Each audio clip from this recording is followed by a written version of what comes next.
দিয়ে ইতিহাস সৃষ্টি করে গিয়েছিল।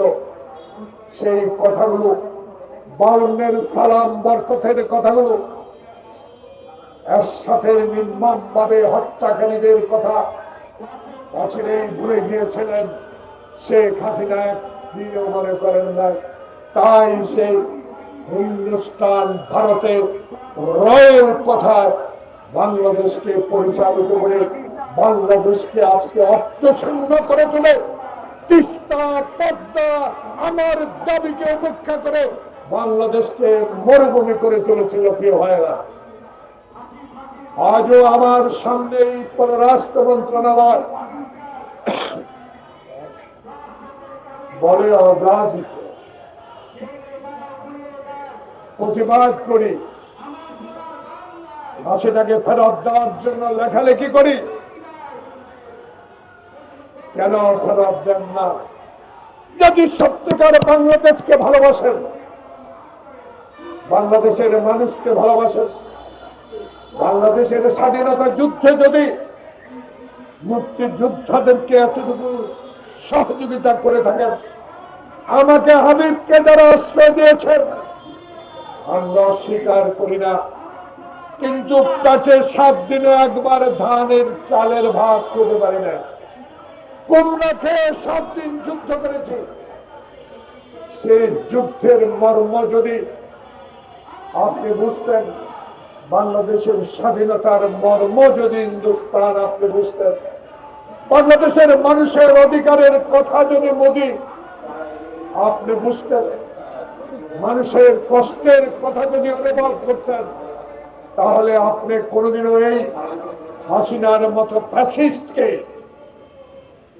গণতন্ত্র হত্যাকারীকে, আয়নাঘর বানানোকারীকে কোনোদিনও সমর্থন দিতেন না। আর এই মুহূর্তে যখন 18 কোটি মানুষের সরকার, বৈষম্য বিরোধী ছাত্র তারেক রহমানের নির্দেশিত 20 বছরের আন্দোলনের অর্জিত সরকারের বিরুদ্ধে এখনো আপনারা এই মোদি এখনো ষড়যন্ত্র করে যাচ্ছেন। এই ষড়যন্ত্র কিন্তু আমরা বহু সহ্য করেছি। এই 72 বছর বয়সে এখনো শক্ত হাতে উত্তর দিতে চাই এমন শক্তি আপনার কাছে নাই।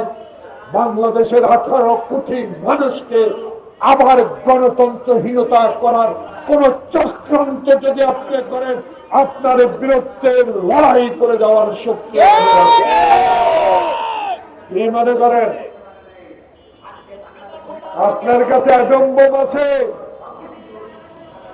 আপনার কাছে আধুনিক অস্ত্র আছে,